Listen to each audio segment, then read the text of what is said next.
It's it's nice seeing you again. yeah. It's just Billy and I tonight. It's a change of pace. It's gonna be an interesting show. Completely forgot to start recording on the camera.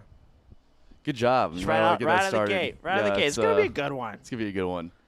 Hey everybody, get real close. I'm gonna touch it. Is that what the priest used to say to you when you were a child? Oh no, I wasn't Catholic. Is that a little too soon? No, not too soon. It's wrong in religion. Just same religion, just different sect. Gotcha. But no, nobody touched me. Anyways, I think I blocked it out. Let's coming in hot today. Yeah, cheers. Cheers.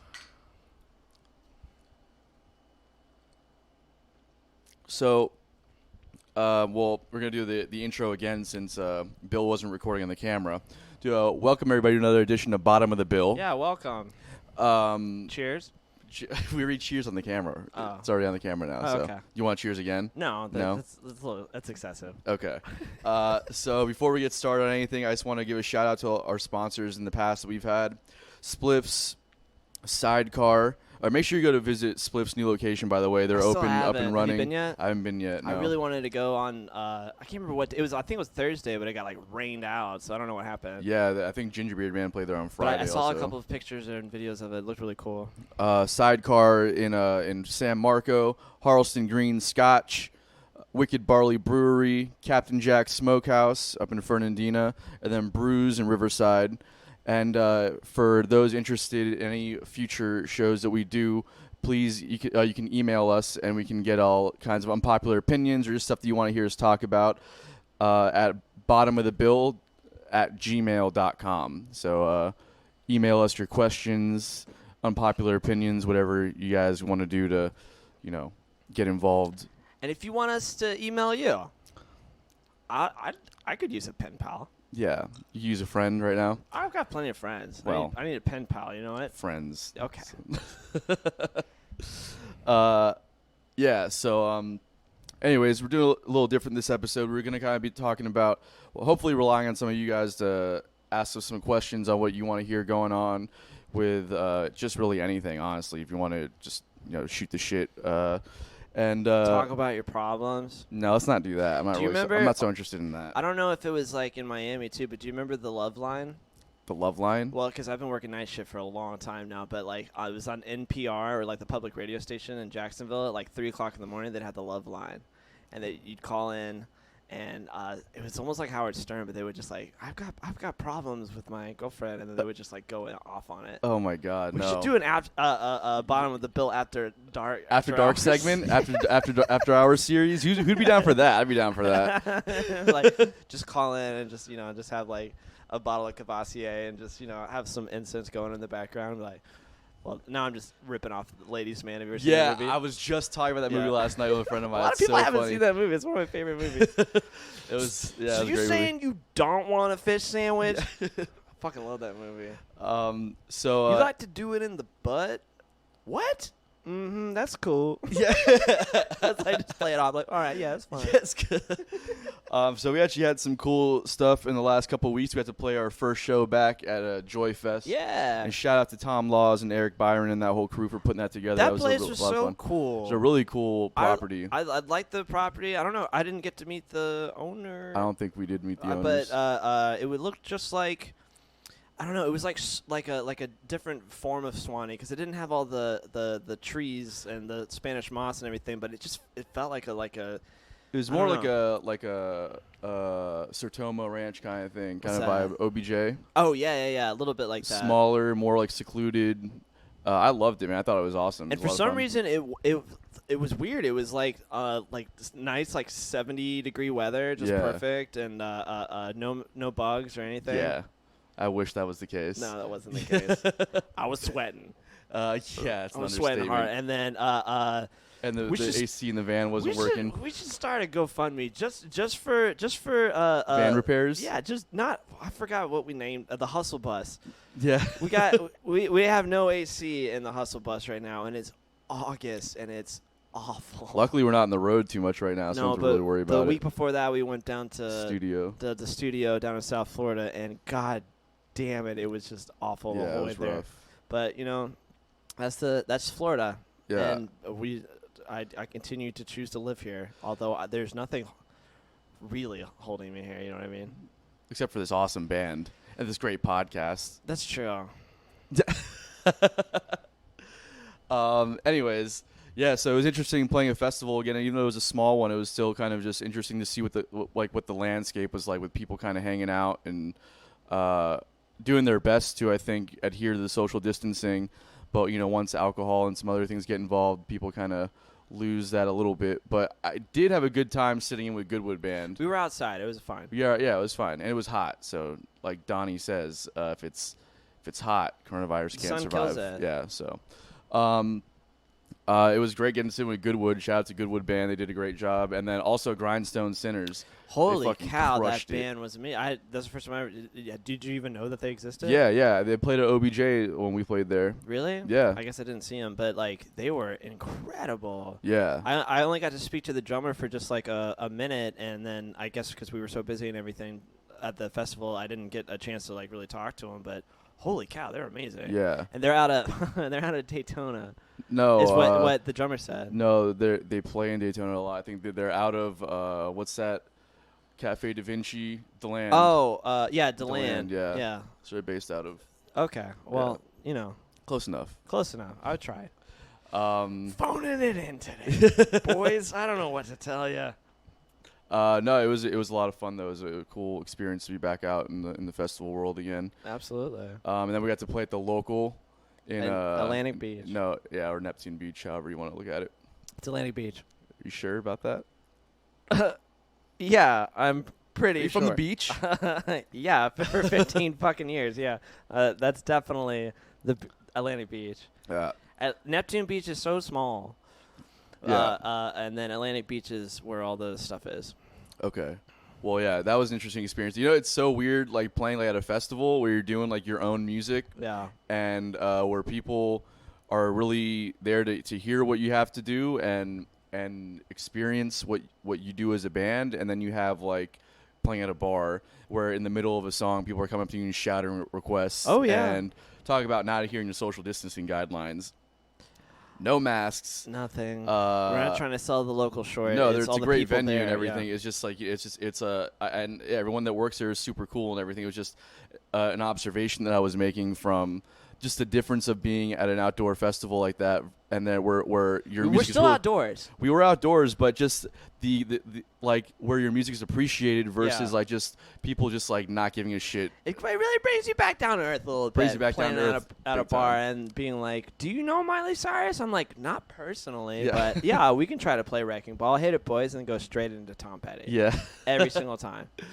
But I'm open to. I heard a newsflash though. I've been down to earth for like the last 5 fucking months. To be honest with you. Oh, you just got here to Earth. Anyways. Yeah, I don't know, man. It's an interesting experience, but those were our first shows back. It was kind of like surreal. I don't know. It's been. It crazy. was very surreal, and then like almost like a kinked up garden hose. Like I was just like so excited. I don't know how you felt. Were you like nervous the whole time? No, I was a little nervous at the festival. A little bit. He was. You were sitting behind the stage just warming up on guitar the whole time. Yeah, I know. For like 3 hours. I have to warm up, man. I can't just go up there cold. I can't do it. Try it one time. And even when I warm up, I can't play correctly. I feel like you get in your own head when you do that. Sometimes I do. I think there was a couple other things that kind of made me get in my own head a little bit about, like we were having some sound issues at first. Big time, yeah. And I think a lot of that was kind of throwing me off a little bit. Yeah, it's a lot. The warming up, though, it allows me to kind of not have to, like, if I don't play before I go on stage, my fingers are, like, they don't move correctly. You know what I mean? That's the other thing, too, is, like, not only were you warming up, before that we had a 4-hour rehearsal. Yeah, we weren't really practicing, like soloing and that. We're just running through tunes real quick. At what point in time are you, like when are you warmed up? What does it take? It takes me a long time sometimes. No kidding. Yeah. Like, what does it take you to get warmed up? Takes me a while. Hey, Michelle, thanks for tuning in. Yeah, thanks for everybody for tuning in. Hello. If you'd like to ask us Jeffrey any and question, David. please do. Yeah. Jeffrey, David, anything. We are pulling at strings today. No, we got it, bro. Who were we going to have on today? Did you say Billy Ray Cyrus was gonna come on? I Yeah. was in Jacksonville for a little bit. Yeah. You ever listen to Achy Breaky Heart? Yep. That was a staple in 1996, I think. When Was it? it? Came out. Yeah, it was pretty good. Yeah, he was supposed to come on, but Yeah. I guess he had other obligations. I had Samuel L. Jackson like in queue to come on, and there's so many questions I want to ask him about his career, but he canceled last minute. Cancel last minute. Well, yeah, I mean, like, me and Sam are tight, don't get me wrong, but, like, he's got his own life. I got my own life, so I get it. And, Sam, like, thanks for even, being there for me. Like, you know what I'm talking about. So stupid. Yeah, what? Something I kind of want to talk about in this episode was, and maybe get some insight from you guys as well, was like music that we've been like listening to lately, or we've been like kind of rediscovering or just discovering for the first time. And for me, if you guys have anything out there that you want to share with anybody or with us, please let us know. What music are you listening to? Let's turn the tables. Let's ask you some questions. Yeah. What kind of music you guys listen to? Yeah, these what are you days? listening to right now? But what are you listening to tonight? So I've actually been listening to the tables kind of turned here. I'm listening to more of your kind of stuff, when like you pop say music, I don't know why. like you just think real I listen to surface pop. level radio top 40 pop Hey, music. but You know you're what I mean? listening to it. I am listening to it. I don't listen to that. I don't know what you're talking about. Well, four on the floor, dance kind of stuff.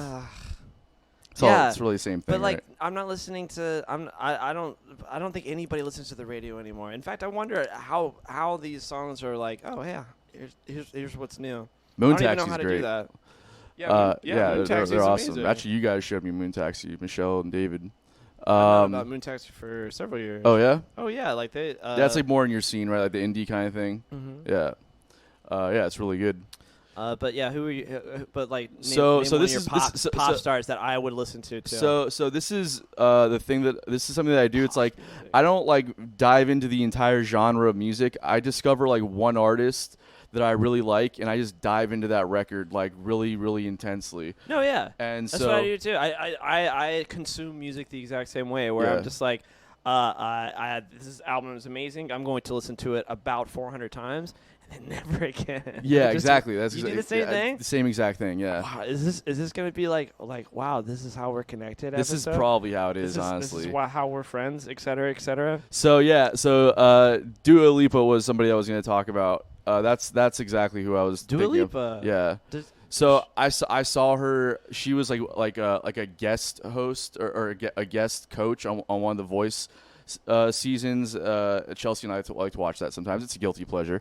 The Voice. Yeah, it's an interesting show. All right. Well, yeah, it is interesting because it's stupid. Yeah, it's a guilty pleasure, bro. We know it. So, anyways, she was a guest coach on there, and I saw like the whole thing. I was like, this chick is like lame as fuck. It's like super.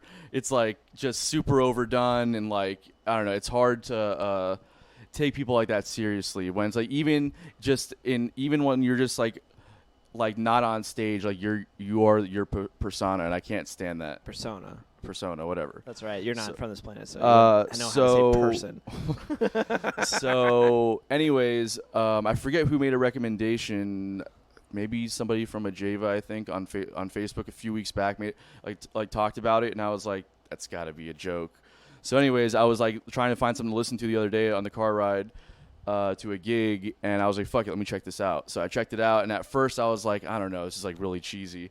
But I started really listening to the production on it, and it was like, god damn, this is some like pretty genius production. You've been telling me and the rest of the boys in the band to listen to that band. I didn't know it was a person. It's a person, yeah. Oh, I didn't even know that.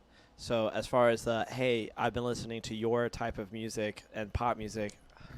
You Are you still stuck on? Were you still talking about that? Yeah, because you still don't know what I listen to. I do know what you listen to. I'm just being an asshole. But anyways, I am curious to know what it sounds like because I have literally no scope or frame of reference. It's like for it. if you can kind of what does she sound like? So she's got her voice is kind of like Amy Winehouse, but like she's not as talented as Amy Winehouse. Yeah, Amy, rest in peace. She was the best. Yeah, man, she was about to start like a whole like wave of stuff. And yeah, I know. Yeah, this chick definitely wants to be that, but she's not that good. Gosh, she was awesome. Did you ever see that like real quick clip of Amy Winehouse when somebody is trying to get a quick interview from her after she goes on off the stage, and she goes, "Amy Winehouse, how did you feel about?" It's like you played well. How are you doing tonight? It's like, oh, that set was shite. I'm like, but thanks, love, I appreciate it. Yeah, And then that's a just good gets off answer. stage. That's something I would say. That was my Cockney accent. Anyways, I tried. So, anyways, again, so it's not her voice or like her thing. No, like she's yeah. not like anything special as a singer, but whoever like her producers on this record are insane. Every song's produced by a different person, which is something I thought was interesting. Typically, you'll see like one producer on a record, but this record, every single song has like a different producer on it. Weird. Which I started thinking, I was like, why were they doing that? And then you look at her Spotify page, and it's like she has one album, but like 100 singles. And I was like, oh, they're just doing club remixes. Oh. So it's basically a DJ record with her face on it, and she I gets see. credits or like writing credits I on wonder it. if she's sung on anything that I know. Maybe, I don't know. Her name's Dua Lipa. Dua Lipa, yeah. Interesting. So, but again, it's all under her artist name. But if you listen to the tracks, right? Oh, you yeah. look at the producers, like, okay, this is definitely their song that she's singing on. A producer? You mean like an artist or what? Yeah, well, like the producer of the track. The producer of the track, like the person who wrote the track, or like, because it's different, isn't it? Yeah, like, well, a producer's- producer like somebody who's hearing like the full concept and then putting those pieces together. Oh, You know what I mean? I guess. But does she have a band or anything like that? I mean, like there's definitely like some songs that have like a live band, Yeah. like live drums and stuff like that. But it's not. It's all very electronic. So okay, that's what I'm trying to ask. Yeah. So like, does she? So she doesn't write the music; she just sings on top of it. She has writing credits. I don't know if she write. I don't know what. Well, I'm not trying to sell her short by any means. I'm I just don't know wondering what- if she's like, if you know, Yeah, I don't know to what extent she's writing. not DJ Khaled or anything like that. No, I don't know to what extent she's writing the music, Okay. but that's why I'm pretty sure the producers all the producers have writing credits too. So I'm pretty sure that that the producers are like writing the tune and then producing it, and she's singing on it. And then so anyways, the album's really more about the tracks than it is What's about the album called? Future Nostalgia. So that's what I was gonna get at. It's kind of Whoa. it's got kind of like a Prince vibe to it. Some of the tunes like right off the bat, you're like, this sounds like a Prince record. And then it goes into it, and then it gets a little bit more modern pop. What's your favorite Prince record? I'm not really like super educated on Prince, to be honest with you. Oh, okay. I thought you were just gonna say that he was not like a god. He's not what? That he wasn't like you were gonna be like, I'm not really into him. I'd be like, okay. I mean, I like technically I'm not like a huge Prince fan because I don't really know a lot of his stuff. You yeah. know? Well, that's okay. Controversy is his best record. A lot of people think Purple Rain is, but it's not. Controversy is amazing. Yeah. That's it's not even an unpopular opinion. It's just like that's what it is. That should have been an unpopular opinion, though. No, I just that album is perfect. Anyways, keep going. Yeah. So that's basically. I think that's really what that's what I've been paying attention to a lot more recently, rather than like the stuff that I typically listen to. What do you typically listen to? I mean, a little bit of everything. Like a Halloween sound effects soundtrack? Is that what you listen to? So, I mean, a lot of like funk and Radar sounds. Radar sounds. Yep, that's Yeah. what it is. That's a good band name. What are you getting into these days? Me, just recently, the past couple of weeks, I've been listening to Mac DeMarco a lot. Yeah. He's not like new by any means. In fact, the album that I've been obsessed with is Salad Days, and it came out in 2012. But it's just amazing. I would recommend, please, just go listen to that album, just like front to back. I have listened to it like 100 times. Yeah. But it's great. It's like if Elliott Smith kept on writing music and didn't kill himself, and then also a little bit of I don't know, his lyrics are so good too. They're like so down to earth and everything like that. I've done a little bit of research about him too. He's not like very young, and he's not trying to like just like I don't know, just be super mysterious. Like his songs, like literally, like the lyrics and everything are just like me talking to you Yeah. about stuff. It's almost like it's like a little bit of Ernest Hemingway if he was a musician. And that's probably a big leap to say but I really like his stuff. It's kind of acoustic, but it's not acoustic. Yeah, I I don't know checked what to out the record describe that it. you showed did? me. You Yeah, listened let's to do it? it. Yeah, it's really It's good. an awesome record. It's like kind of like John Lennon.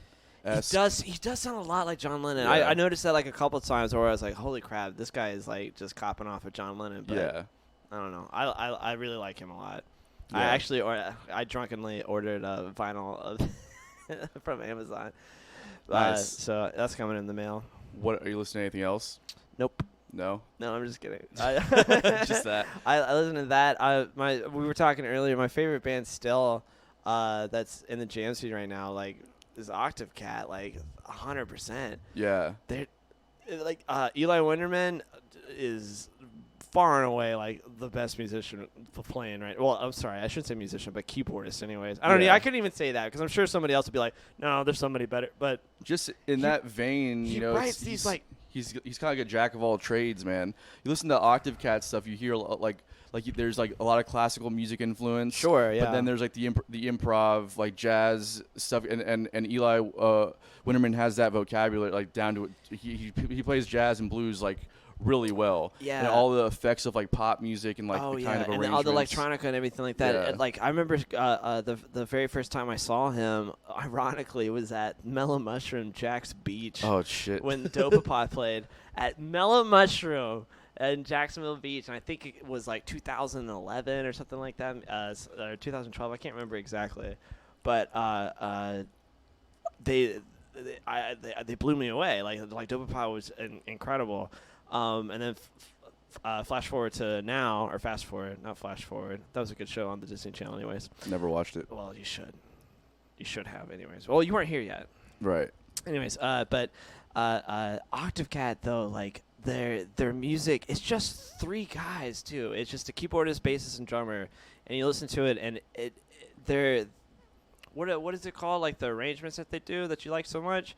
That's what makes them so good. Like it's just like it's never stale. It's electronic music, but it's just like it keeps changing constantly. Yeah, it changes and like. And I can't even say that it's electronic music. Like it's there. Like the elements of electronic music are totally there, but it's not. It's not electronic music. It's definitely. It's the most like Venn diagram of electronic and organic music put together. That's why I like it so much. Too. Yeah. It's like it's just perfect. So Eric Hoffman rode up with us at Joy Fest last weekend. That was so much fun. That was a lot of fun. He was hilarious. Yeah, shout out to our boy Eric Hoffman. EK, yeah, you're welcome anytime. Yeah. Like, I fucking love that guy.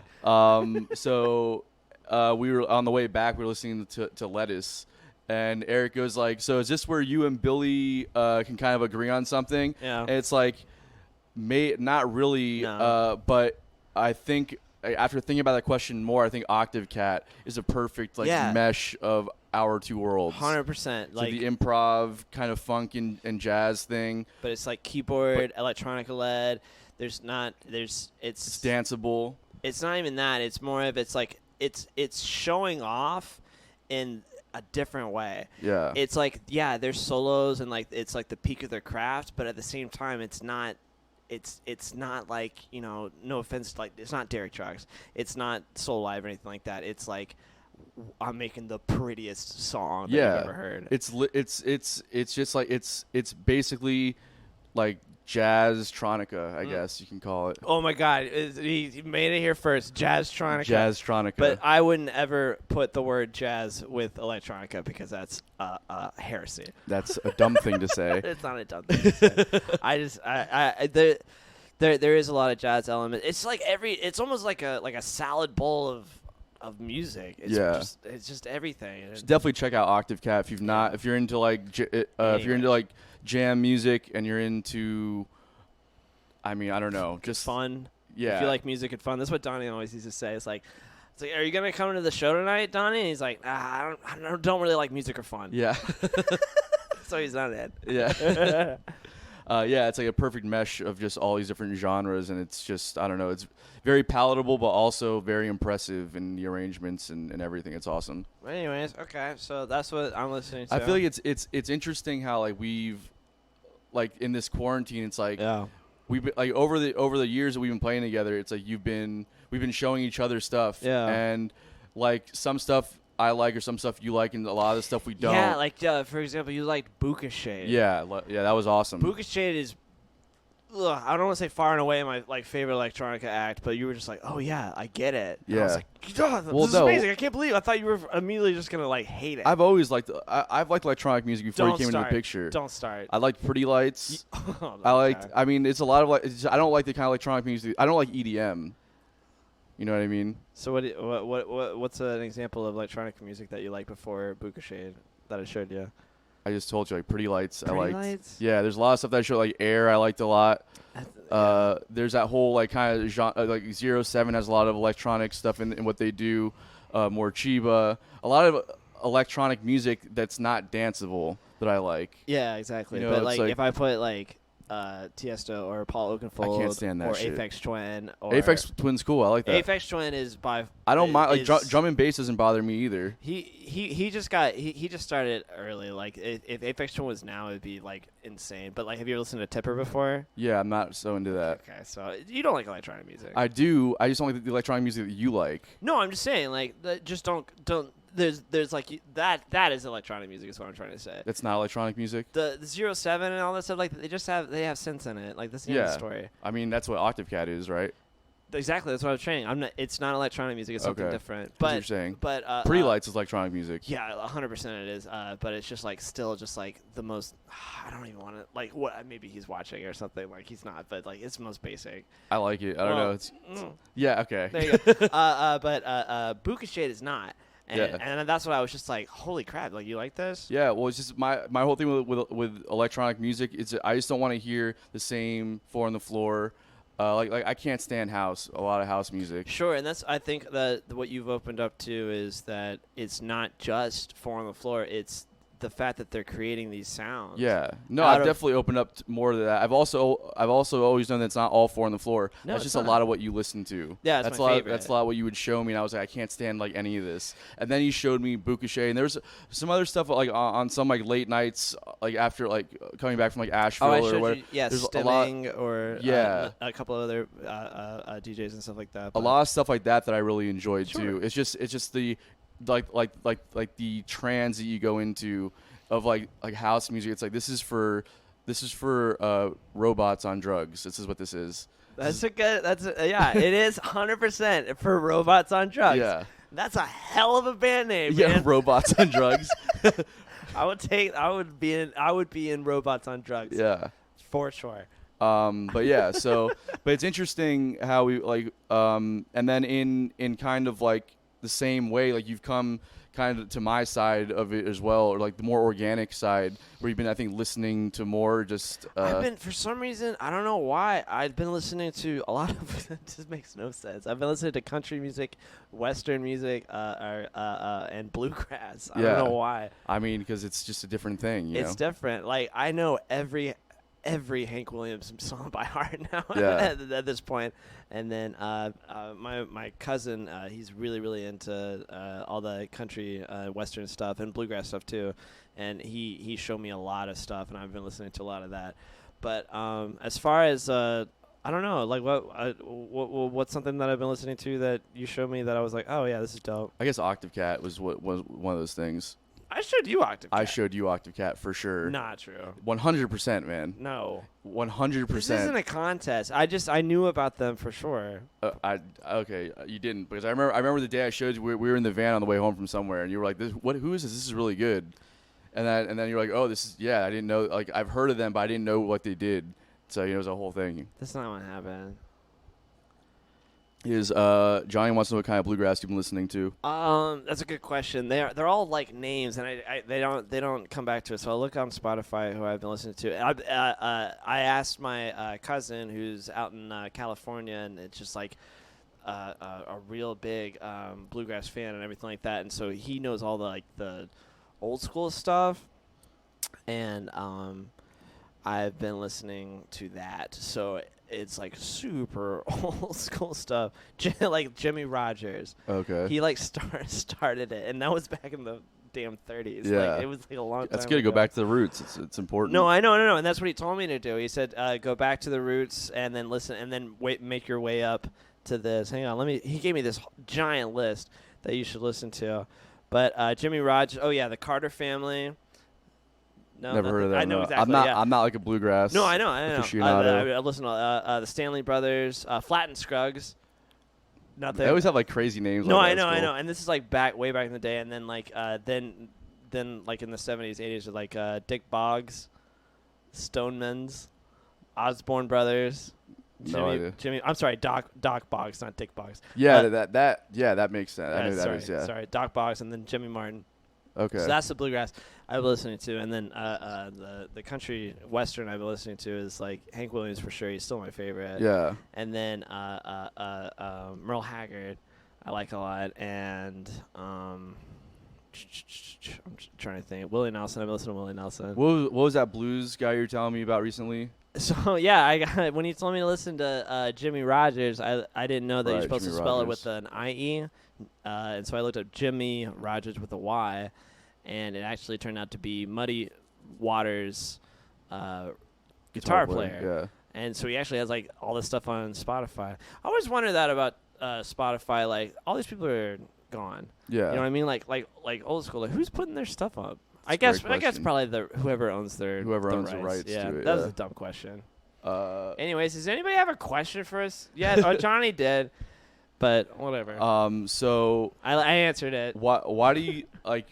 I've been trying to figure out why I've been like listening to different styles of music. I mean, obviously like to grow and everything, but it's like I don't know either. We're the same age too. Maybe something's happening. I don't know. I think it's more of like I get bored listening to the same shit over and over again. You know what I mean? It's like I have to. I'm constantly like looking for something different to listen to.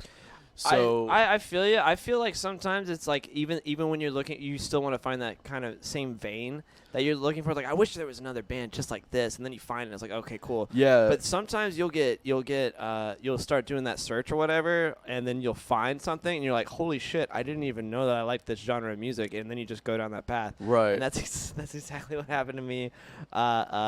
It really all manifested like 3 years ago.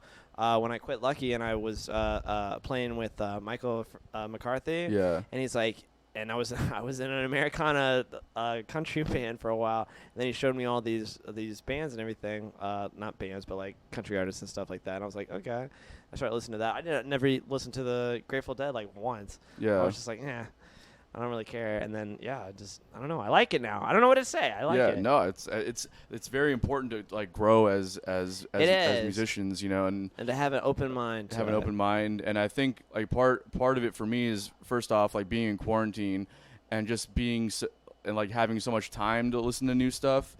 And I think that has to deal with it too. Is like you just get so bored. You're like, I've been sitting in my house for this long, listening to the same thing. And yeah, boy, have I drank a lot, I will say. yeah. But I was like, I gotta listen to something else to mix it up. And then I did. I went down that path. I'm like, all right, I can do this. Well, that's why It's great drinking music. I'll tell you that much. Hank Oh Williams. yeah, for sure.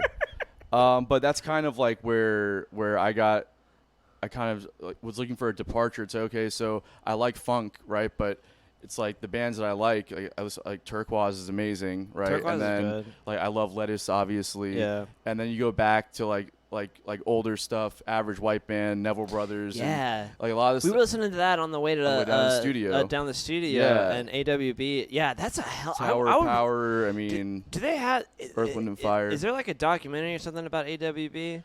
I don't know. Because there should be. The fact that like just in like the height of like funk music, like this, literally they're called the all white band. Right, Average White Band. Oh, sorry. Yeah, good I job, didn't bro. mean to say that. Yeah, Ugh. bad God taste. damn it. I Good didn't timing mean to on say that too. Ugh, I did not mean to say Bottom that. bills like get canceled. Ugh, jeez. All right, sorry, everybody. The average, God damn it, the average white band. Yeah. Right? Okay, I wasn't far up. Ugh, God damn it, I really hate that I said that. But they were from Scotland. Fix it in post, bro. Yeah, we'll fix it in post. Yeah. Yeah, definitely, I will. But the average white band, they were from Scotland, right? Yeah. And they just came to America, and what's the name of the album that we were listening to? It's like just front to back is just perfect. Yes, they're all bangers. Yeah. Yeah, but anyways. But I think the point being is that like you listen to like a certain style of music. Okay, I'm tired. I'm tired of listening to this. It's like after a while, it's like okay, you only pull off the same shit in different bands so many times. Yeah. So it's okay. Well, I listen to a lot of hip hop, but then like I get tired of just listening to that same kind of genre, and then like you listen to a lot of the jam band stuff and you get tired of hearing that stuff. So you're just like, okay, I need something just completely different. Like what's completely different? And so I was like, okay, well, I really don't listen to pop music that much. And that was your thing. That was my thing. It was like, let me find out like what's good. And I saw the recommendation for Dua Lipa and I was like, okay, let me check her out. And I did. And I was like, I think also like working in the studio on our new album, coming out sometime this year, hopefully. We don't have a name yet, but we don't have a name for it yet. But I think working on the record has put me much more in that mindset of like of what to listen to from like the producer perspective Yeah. rather than like the musician perspective, and that's why I think I took so much to the pop stuff, because it was like, okay, well, from like musically it's all pretty basic, but like, and even some of it's not actually. Some of it's actually pretty interesting, but like from a production standpoint, it's like you listen to all like the little shit going on in the background. It's like there's a lot of stuff up front, like a lot of the effects, but there's a lot of stuff going on in the background, and the individual parts you don't really notice so much, but it's collectively what they all do together. And if you took away each little individual part, the song becomes nothing. Right. And it's pretty genius how like it could just be like a little synth sound, this one spot that happens the entire song. You never hear it again. Right. But Do you know who was like a genius at doing that? Who? Michael Jackson. Oh yeah, for he sure. was like the front runner of well, that. If yeah. you listen to producer, whoever produced the records were. Sure, anyways. but you know he's in the studio. He was. Yeah, he he was was working a on genius it, too, But God damn it! Don't stop till you get enough. Yeah. You ever listen to that? Yeah, of There's course. like 40 percussion sounds going on at the same I time, know. and like guitar sounds like you never hear. Like all that tiny little stuff. It's really weird. Yeah. It's almost like that is way harder to make music that way than to just, I don't know. It's a bunch of individual parts Right. working together to create like a bigger thing. No, it's very hard. Yeah. Yeah, and it's much more difficult than like playing. It's similar to how funk works, which is why I think I took so much to this record. It's like, okay, well, this is exactly how funk works. It's like you have one little guitar part, Yeah. and then you have like an organ or a clav thing going on. Maybe you have like a string section doing something. You have the bass and the drums, which are just laying it down, and it's all these little tiny things occupying these little spaces that create this really big sound. But then it's like an insane feat to perform that live. Right. Well, yeah. Especially for pop, because it's such a big production, so you need like these, like you need like this, like these, like I don't know, like a shit ton of people on stage to pull it off. No, you don't. What you need is a backing track. Okay, but you don't. And that's do what that. that's what pop music has become now. Though. Well, no, but if you look at these people when they do their shows, these are like it's not just them with it to a backing track. Like who? Like Beyonce has an entire band behind her. Oh man, you're kidding me? Like, okay, yeah, that's Nikki fine. Glaspie played with Beyonce. I'm sure she did. I'm not. Like you can say that all you want to. Jay-Z has a full band behind him. Again, billionaire. Yeah. I'm trying to say like most of these pop singers and everything like that, they've got a backing track playing through the PA. And I think that's why and a lot of musicians have kind of like not really respected that, because it's just like you're just singing you're doing karaoke right now. I don't necessarily agree with that. I don't think I agree with that. You don't agree that most of the pop singers and is a backing track to it?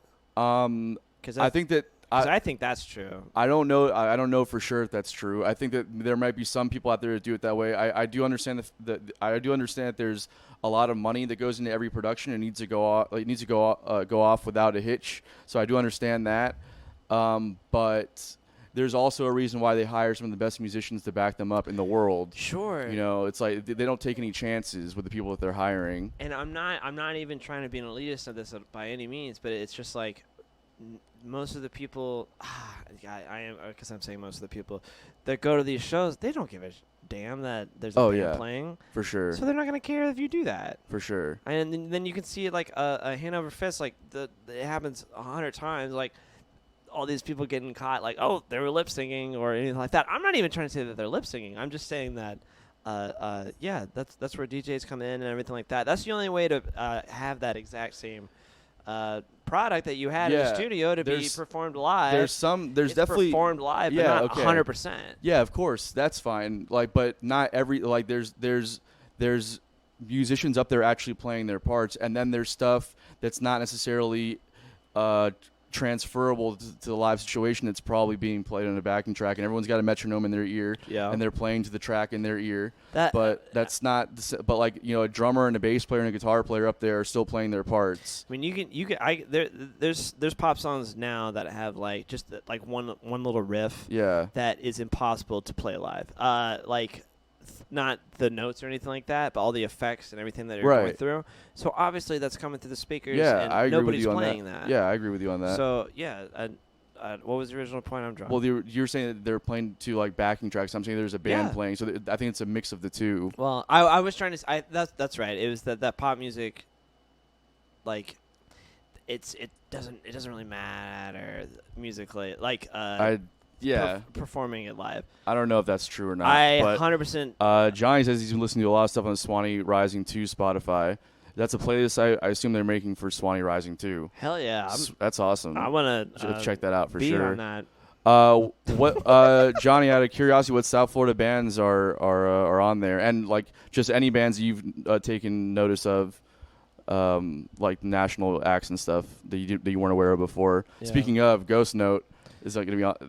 Those guys Ghost are Note's ridiculous. one of my favorites, honestly. Yeah, but they're a band where I was saying how it's like, look at how awesome I am at my instrument, and I'm gonna do this and everything like that. They do have a lot of good arrangements. I'm not trying to sell them short by any means. One way of looking at it, but it seems that the vein of it, where I was just like, I'm listening to my electronic music that I was listening to. It's not about like, you know. there's a lot of projecting happening here. No, I'm saying you said yourself that I was listening to Four on the Floor dance music. Yeah. And I was saying, like, yes, that's what it is as a whole, but then also all the sounds that are being created, that's what I'm listening to. And, like, wow, like they're creating these sounds. Yeah, I understand that aspect And I'm saying of it. your type of music that you like was, like, look at how awesome I can play my instrument. Yeah, well, it's no different than saying, look how awesome I can make these sounds sound. I suppose so. It's the same thing. It's just like, what's up, Pockets? Thanks for tuning Jesse, in, man. Yeah. Hey, man.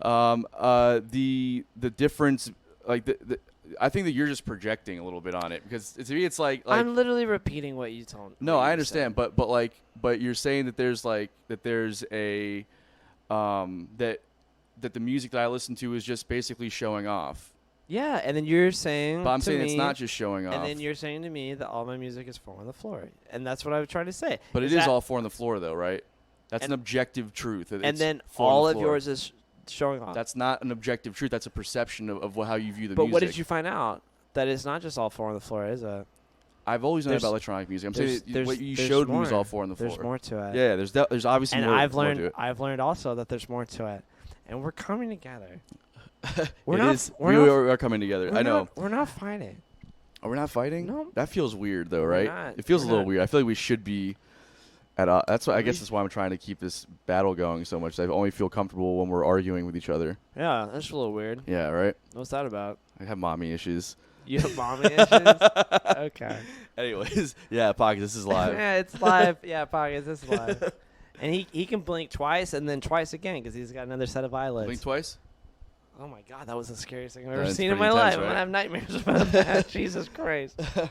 So Latido? something else that I was kind of, I guess this kind of, who wrote a waltz song? You did? A waltz song? You did? I've written several 3/4 songs, if that's what he's asking. What are you talking about, Pockets?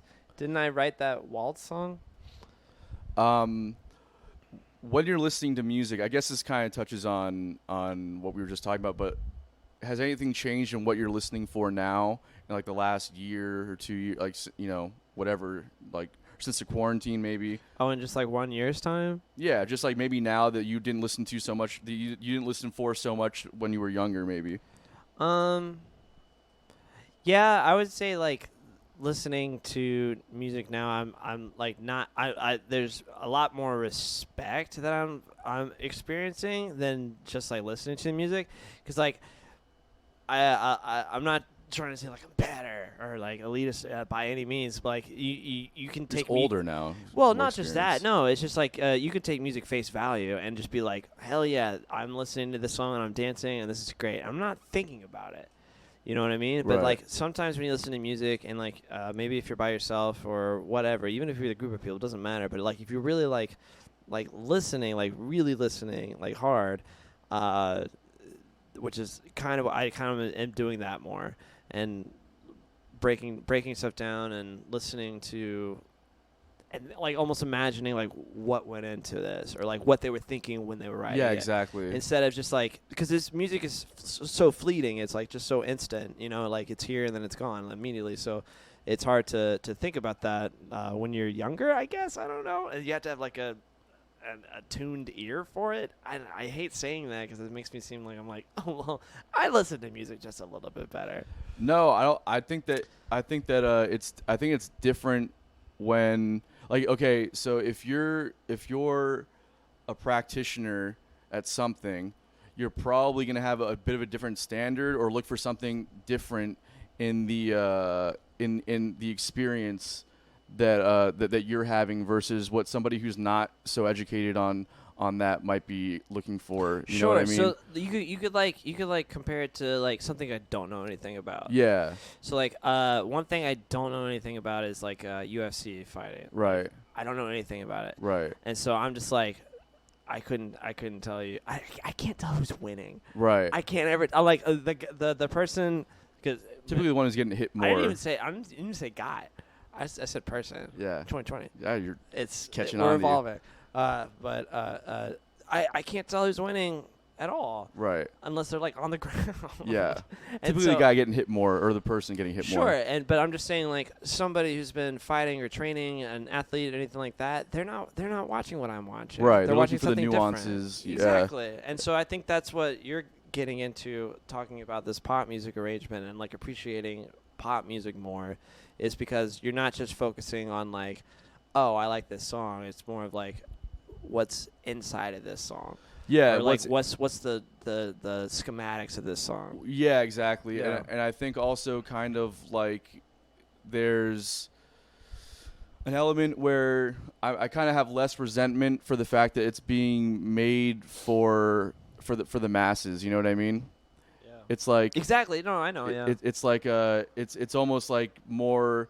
I've always understood what it's being made for, and I've always respected the fact that there is an art to it. I've never really, I guess, took it that seriously. It was always just like, this is kind of like, I don't know, it's not for musicians to listen to. I've guess. always That's exactly why. Yeah, I've always kind of thrown it to the wayside too, because I'm just like yeah, like you said, like it's for the masses. I'm like, okay, so like this is gonna be, it's not going to be deep. Yeah, it's like, exactly. And the lyrics still are almost never deep, and almost never deep. Yeah, they're just catchy. That was the whole point of pop music. Is it's catchy, it sells. That's all it is. But then you start to dig again. Then you start to like kind of like, now what I'm doing is just like digging deeper into it as a listener, and just especially having been in the studio more. It's like you always do this coming out of the studio. It's like your ears are always like much more tuned in to the music that you're listening to. You start to catch all these little things that you didn't catch before. And I think that's kind of what's happening. So we've been working in the studio so much. It's just been like, I'm listening to everything under that same fine-tooth comb. Well, and then the other thing too is like, if it's so on the surface and so easy to make, then why aren't we doing it right now and making a mint? But well, it's like, I think there's some more science to it. There's definitely more science to it. That you don't realize that's happening. I also would argue that I just don't want to do that, right? But it's like you could. I always say that argument. It's like I could do that if I wanted to. I'm not saying I could do it. I'm just saying, like, I'm not saying I could do it right now. I'm saying if I would have been interested in doing that 10 years ago, I could be equally good at doing that as somebody else. So you're saying it's not something like, it's a style that you have to understand in and out. You have to devote your time to. Okay. Well, anyways, going and talking to our real quick though, Brian. Sorry, were you about to say that? Yeah, that's what I was saying. Oh, I'm sorry. No, go ahead. What were you saying about Brian? Oh, I was going to talk about Johnny's comment. Oh, well, Brian wants an episode. You got, bro. You got some songs written. You got some cool shit in the works. Let us know. Yeah, Brian, if you want to get on, just come over. Yes, come us hang out. Let's bring a bottle. We'll make it work out. We've got an obviously completely booked schedule at this point. But anyways, Johnny, I've heard of the Devin Lamar organ trio, but anybody else? I haven't heard of. Headtones are from Tampa. I haven't heard of them before. They're pretty good. And Berto and the Black Pumas, I haven't. And then Travers Brothership. They're from Definitely I think Charleston. Travers Brothership. They're from one of the Carolinas. He said. Black Pumas I've never heard. Travers Brothership is kind of good. It's pretty cool too, though. But yeah, Devin Lamar organ trio. They've been on. I don't want say this wrong, but I think they've been on Tiny Desk on NPR. Have they? I've never but heard there's of them before. there's this one amazing YouTube video of them where they're all wearing white suits, and I'm just like, oh my god, they're so good. Yeah. They're like their soul, and obviously they're an organ trio, but Yeah. well, it's called an organ trio because he's on organ, just Right. and then obviously drum and bass. Yeah. But anyways, incredible. I've never heard band. of Berto before. Me neither. I think I've heard of them. I've never heard any of their music. The Headtones are definitely from Tampa. Check out their thing on Tampa Sessions. That was actually really good. Yeah. And then Travis Brothers. Black Pumas I've heard of. I've never listened to them though. Yeah, that's awesome. I'll check out some of those people. But yeah, so I don't know. It's interesting, just kind of like, I think it's like a mixture of like being like just I don't know, being in a studio and quarantine has just made me want to start Sure. listening to new shit and just like I don't know, I get it. breaking away from the same stuff I've been hearing for the last. Yeah, it's just very interesting to me that like you went to pop music. I need something completely different. No, it is. You know? 100% is definitely completely different, and that you could have a whole episode just talking about the best pop songs. Like here's a great example. The intro to what's the name of that Britney Spears song? That's like, what is that? Oh, Not the song itself. I can't. The song. not the song itself. What are you talking about then? No, that's the name. I can't. Hit I Me can't Baby One More Time. I think it's Hit Me Baby One More Time. Down. But anyways, what instrument is that?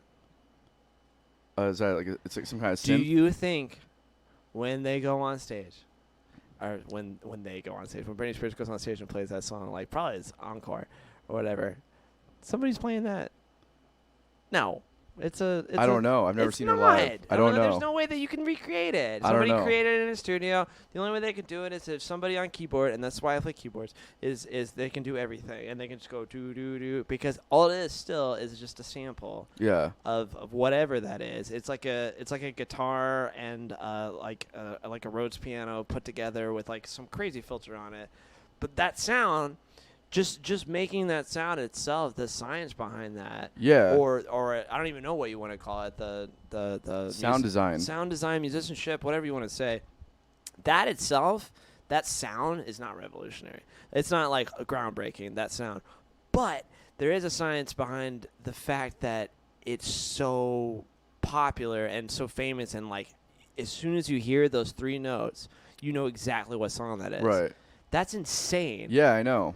Like there's nothing like that ever. I know. That's why I've I think that's another reason why I've taken such an interest with that style of music. It's like why are people so intrigued by it? You know what I mean? What it is? I don't know. I Yeah. really don't know. There's definitely a science behind it, but it's not musicianship. I'm sorry. Like it's not. I'm just saying, like, if you're going to compare that to Ghost Note, where it's just like the best musicians on the goddamn a lot of earth. a lot of those musicians are playing in those pop bands though. Sure, of course they are, because and they're the the- best musicians. And because You gotta be the best. you gotta be the best. Because honestly, Just can't mess up. you can't mess up. That's the whole That's thing. the whole point. That's where musicianship and pop music comes to play. 100%. When you're playing it live, Yeah. Well, it's even in the studio though. Listen to the drum tracks. time is money. A lot of the times, yeah, time is money for sure. And it's like you can't like if you listen to those tracks and some of them have like an actual bass player playing on them, some of them have an actual drummer playing on it. It's perfect. And I'm not saying Exactly. I'm not saying there's nothing that goes on you know, in post-production, like quantizing stuff and you know, going in and lining shit up perfectly. I'm sure there's a lot on the production end that goes into making it sound like that. But there might not be a whole lot that goes into that either. It's groundbreaking in its own way because it's the cutting edge and it's new. We can talk about WAP here in a second. I still haven't heard that song. I wish we could live stream it, but we'd probably get pulled from Facebook. Yeah. But there's a ton of different things that go into pop music that make it what it is. But what's interesting to me, like you said, is like all the small stuff, the things that you've been noticing, like because the production and going into a studio. It's much more interesting to me than just having your song be called "Wet Ass Pussy." Yeah. I would venture to say Is there science to that? There might be. Well, I guess just knowing what the kids are saying. That's what the kids are saying. That's what the kids are saying. That's what we're saying now. Nicki Minaj, she fucking Nicki got Minaj, yeah. I know. I'm hip with it. I would say that people like Nicki Minaj and what's the other chick? I don't know. I don't listen to pop music. I don't know why you think I listen to pop music. I'm not asking, but I'm not asking because I think you listen to them. They're very famous. What's the other one? The other rapper chick right now. Oh, Cardi B. Cardi B. They're probably like a net negative for the world, I would say. No, I disagree completely. Why? You can make bad music. That's fine. Or whatever you want to call it, but it's everything's subjective when it comes to art. So I don't think anything that is created that is popular is bad. There's a reason for the economy or for culture. I maybe really not for the don't economy, think so. or maybe for maybe for the economy, but there's a reason why we have a national anthem. There's a reason why we have. There's a reason why. Basically, music works, right? Music works. Music is influential. Art is influential. It influences culture. Sure. No, you can do things with it. Don't get me wrong. Yeah, so I'm saying. Oh, so you think you can do damage? Yeah. Oh, I see what you're saying. Yeah, it influences people. But yeah, sure. But that thing is the most talked about thing on the internet right now, and it's selling and it's making money. I don't know what Putting profits over people. Is that where we're at now? What do you think pop music is made for? Do You're you right. think it's supposed to be influential, or is it supposed to make tons of money? It's definitely influential. To what? Like what are they? What? Have you watched TikTok? TikTok? Yeah, you've heard about TikTok, right? Of course. What are you talking about? You're It's jumping all- all it's over all- the it's place. all- no, it's- How am I not jumping all over the place on this episode? No, it's all connected. If you listen to, Here we go. they're You're gonna doing delve like, into conspiracy theories. no, it's now? not conspiracy theories. Like, it's literally it's out there. It's right there. They're like doing like crazy shit on camera to like pop tunes and stuff like that. It's like it's. And then we sit there and just scroll through it like robots, and But we're just like, yeah, oh, I like that. It's But cool. It's just- the main objective of pop music, at least it's to make money. is to make money. Yeah, for sure. And that is gonna sell like Yeah. crazy. Same thing with like McDonald's and Burger King. Yeah. It's all terrible for people though. As a whole, it's a net negative. I see what you're saying. See what I'm saying? I guess you could say that, but then what is the negative of the culture for that song?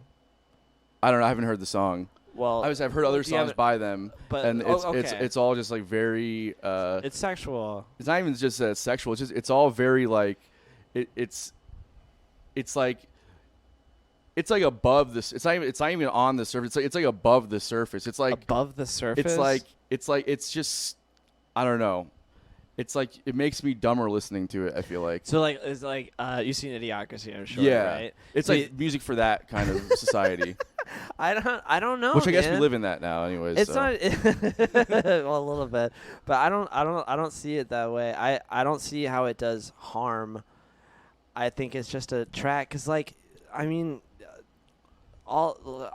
still my favorite quote. Oscar Wilde said, "All art is quite useless. Doesn't really do anything."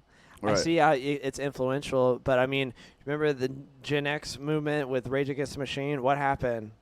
Nothing. Nothing happened. That's and not that true. was supposed to be we don't like know the that most nothing like happened. influential. We don't know that nothing happened. What? You haven't heard of something happening? Oh maybe. my God! We Nothing don't know happened. that nothing happened. What did we overthrow the government and then kill John McCain? No, we didn't. Sorry, Rage Against the Machine is amazing, but nothing happened. I don't know. That's true. It is true. All the best artists were commissioned to do stuff that they hate. That's true for sure. But I don't know what the. Can you give us an example? Yeah, like what's the point you're trying to make on that? Because I agree with that for sure. And a lot of them do it because they have to, or do you know what I always put them think in a of? better financial situation to be able to do things that they do want to do. I always think of That Thing You Do. Yeah. At the very end, what breaks up the band is that he's pissed off that he has to sing a song in Spanish. Yeah. Yeah. He's like, I quit. That's the end. Right. Like, Jesus, like you're gonna give up all that because you have to sing a song in Spanish. Right. But anyways. Well, it's if you don't want to do something, you don't want to. It's like you have to think about that scenario for a second, though, right? How hard is your life? Like, just fucking do it. Yeah, I can understand that too, but think about it for a second, where it's like you write music and Yeah. like you have all this new shit that you want to put out. Yeah. And this song has been a hit now for like, you know, I don't know, a year or two. You've been playing it everywhere that you go, every night of the week, over and over again.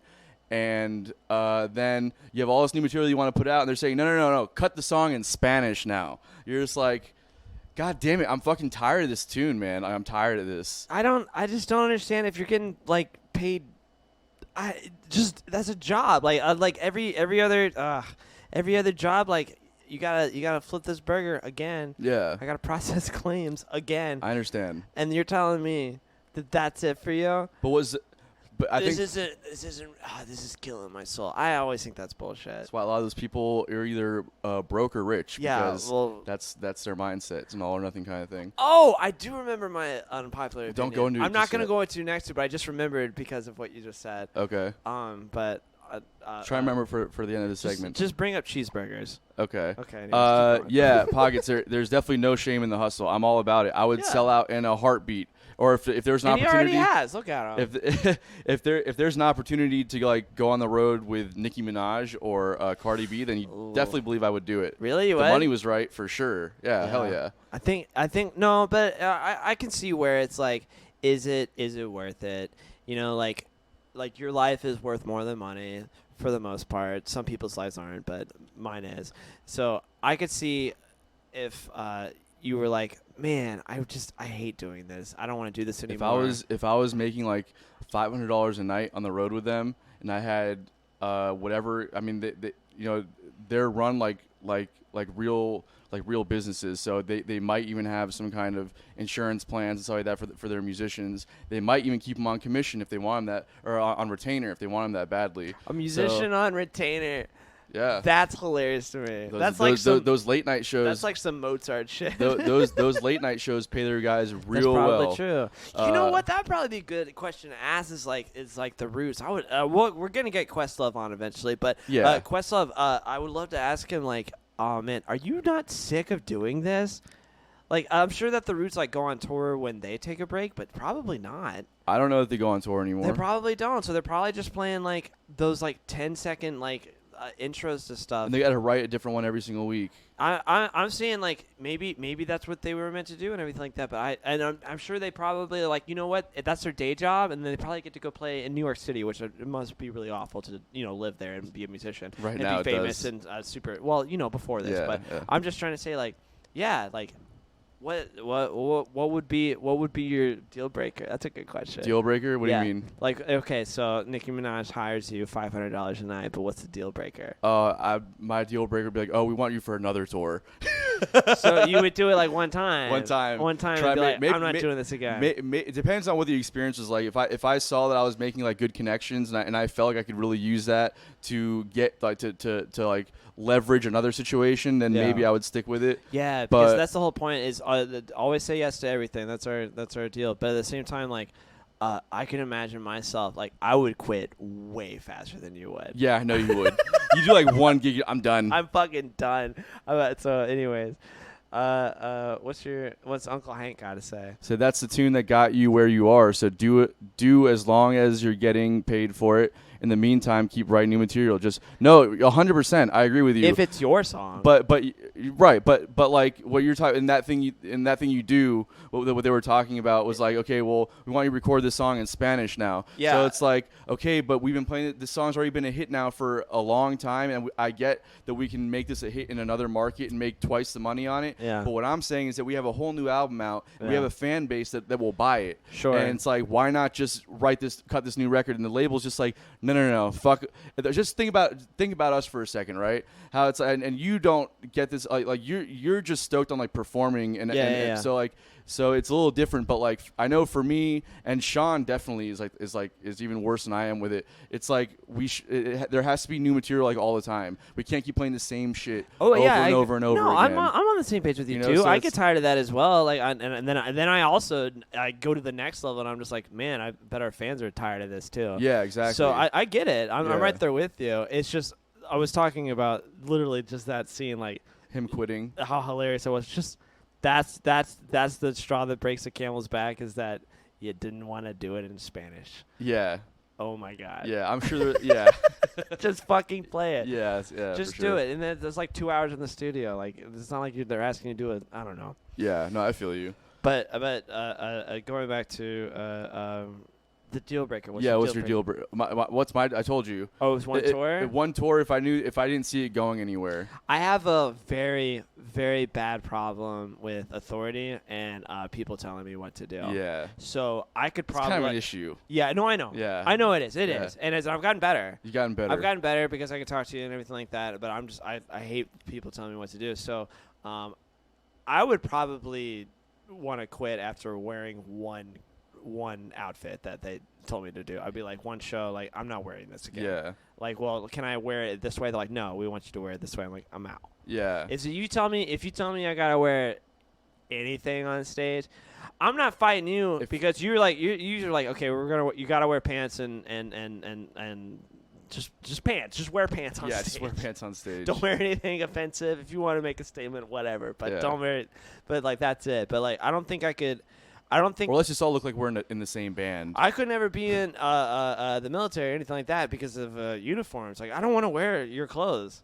I think that's it. That's my thing. Like I would last literally 0 shows because they're like, oh, well, we're all gonna wear this unless it was cool looking. I'm out. I would wear whatever they told me to wear. I would even bet do you like would. I would even do like a like Fucking simp. okay.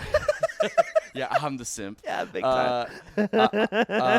Which one of you guys is going to do it in Spanish, Anton? Yeah, No, if I know to because speak even though Spanish, you can't that'd speak be Spanish. wonderful. But Estoy aprendiendo español. okay, Hablo español un poco. yeah, you probably know more than I do by this I point. do.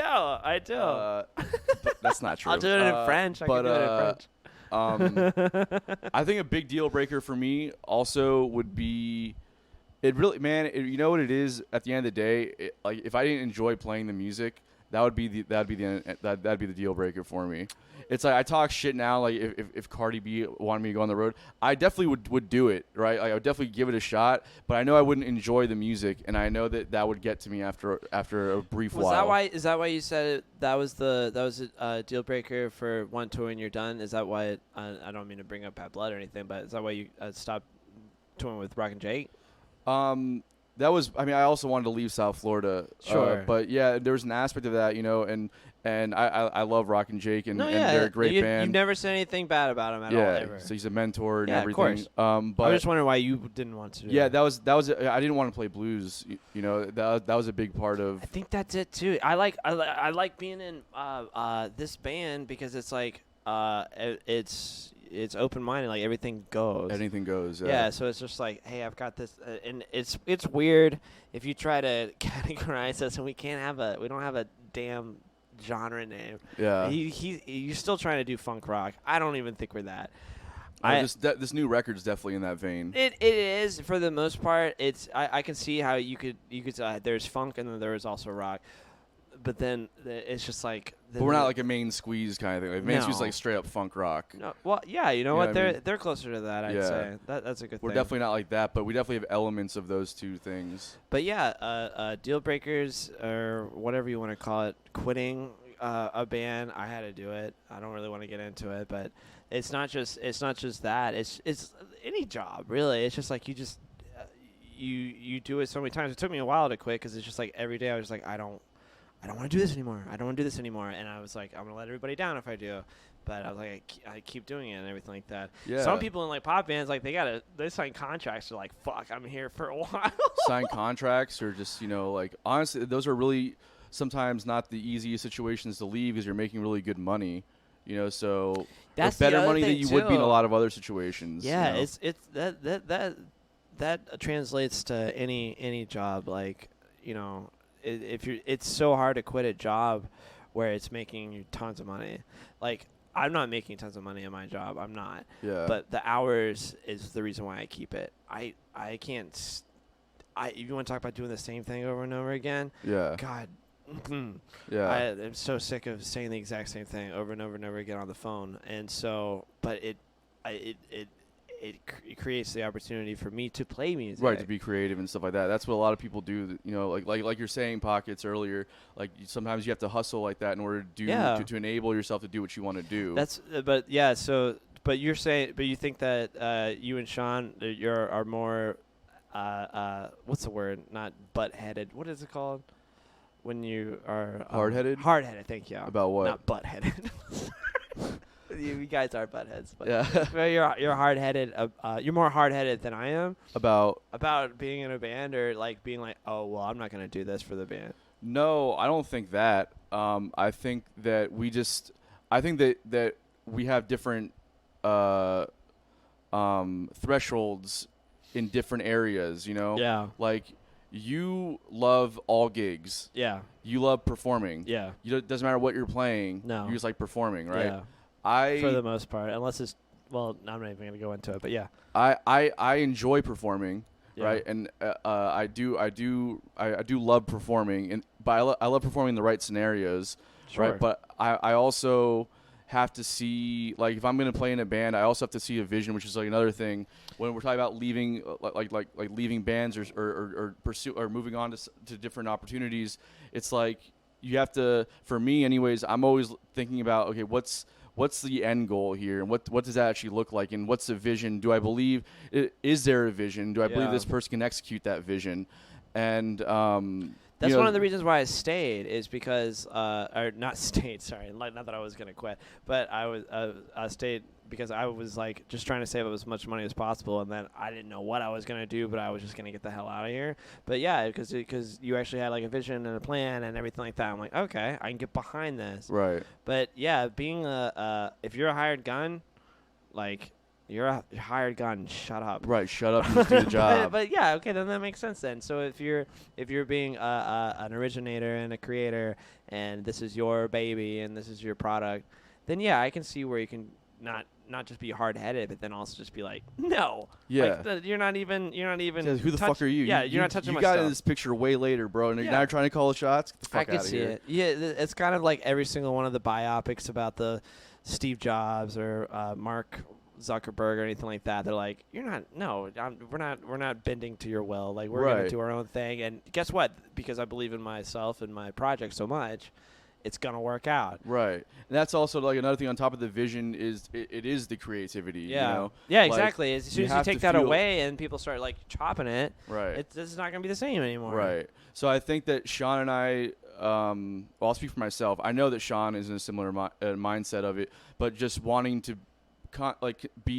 wanting to stay creative and not just be playing the same shit over and over again, and not just performing for the sake of performing. I don't know that that's his mindset. That's definitely my mindset as far as the performing aspect of it.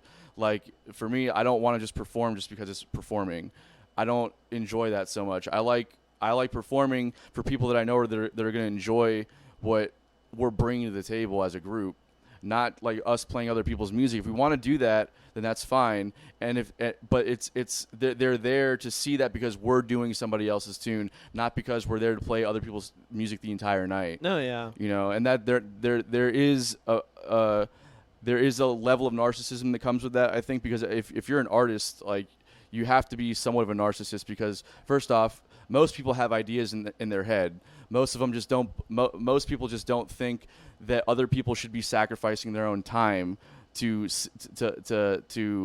experience those ideas, right? Yeah. So it's like we're just like the assholes that are like, yeah, my ideas are good enough for you to spend your valuable time listening to. Yeah, it is. It is very narcissistic to be a performer or artist. Or a creator in general. So Well, yeah, because but also, and then you kind of struggle with the what's it called? The something complex. The not false complex. The like a god complex. not if you're that narcissistic. Maybe. No, I'm no, definitely the not. opposite of that, where you're a phony. Phony. Yeah. What's it called? Not false. I Complex. can't remember. I can't remember what it's called. They were just talking about this on another podcast. But anyways, that's something that you have to struggle with too. It's like, Yeah. no, if like this is what you want to do, you got to stick your chest out a little bit with it. You got to be proud of yourself. It's okay to be proud of yourself and to, not feel guilty for being like, hey, this is my music, this is what I created. Please like it.